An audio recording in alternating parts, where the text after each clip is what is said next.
Hola, bonjour à toutes et à tous.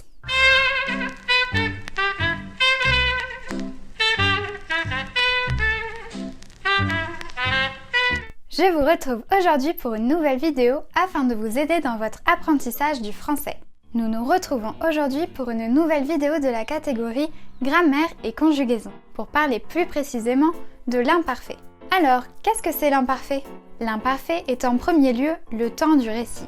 Il s'agit d'un temps simple qui permet d'exprimer ou de décrire des actions ou des faits dans le passé.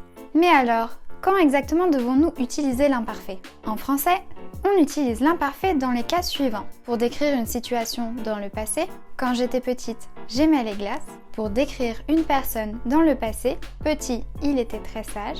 Pour parler d'une action qui était habituelle ou qui se répétait dans le passé, tous les jours, on allait courir. Et enfin, on utilisera l'imparfait pour parler d'actions qui se sont déroulées de manière simultanée dans le passé. Pendant qu'elle lisait, sa sœur jouait de la guitare.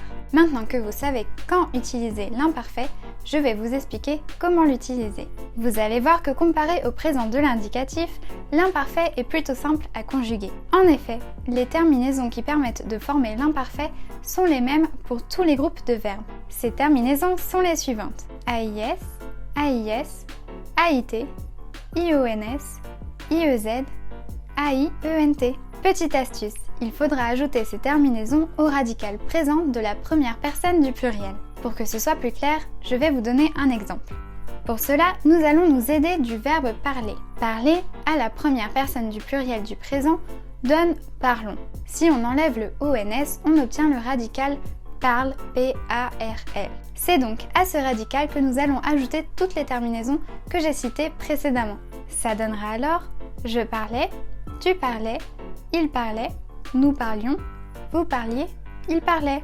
Et vous venez d'obtenir un verbe à l'imparfait. Bien que les terminaisons restent les mêmes pour les trois groupes de verbes, je vais tout de même vous donner un exemple pour chacun d'entre eux. Le verbe aimer qui fait partie du premier groupe et qui se conjugue aimons à la première personne du pluriel au présent de l'indicatif se conjuguera de la manière suivante à l'imparfait. J'aimais, tu aimais, il, elle aimait, nous aimions, vous aimiez, il, elle aimait.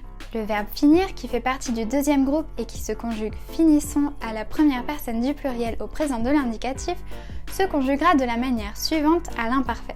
Je finissais, tu finissais, il, elle finissait, nous finissions, vous finissiez, il, elle finissait. Enfin, le verbe vendre qui fait partie du troisième groupe et qui se conjugue vendons à la première personne du pluriel au présent de l'indicatif se conjuguera de la manière suivante à l'imparfait. Je vendais, tu vendais, il, elle vendait, nous vendions, vous vendiez, il, elle vendait. Je tiens à souligner que le verbe avoir à l'imparfait est régulier, ce qui n'est pas le cas du verbe être. En effet, ce dernier est irrégulier.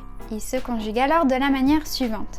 J'étais, tu étais, il, elle était, nous étions, vous étiez, il, elle était.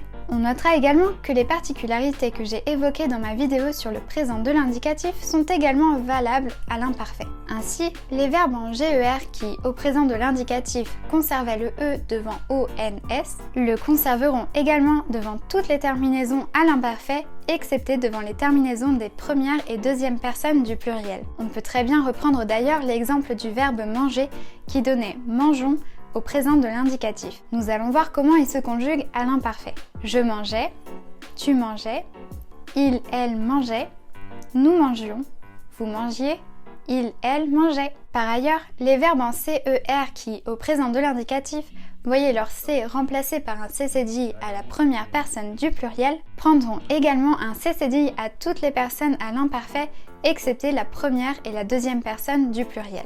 Encore une fois, nous pouvons reprendre l'exemple pris dans la vidéo concernant le présent de l'indicatif, qui était l'exemple du verbe lancer. Le verbe lancer au présent de l'indicatif à la première personne du pluriel donnait lançons. Voici maintenant comment on le conjugue à l'imparfait. Je lançais, tu lançais, il, elle lançait, nous lancions, vous lanciez, il, elle lançait. Vous en savez à présent un peu plus sur la formation des verbes à l'imparfait. Je vous invite maintenant à ouvrir le lien de l'exercice qui se trouve dans la barre d'information. Cet exercice vous permettra de vous entraîner à conjuguer des verbes à l'imparfait. Je vous invite donc à le faire. J'espère que cette vidéo vous aura été utile. Merci de l'avoir regardée Et sur ce, je vous dis à très bientôt!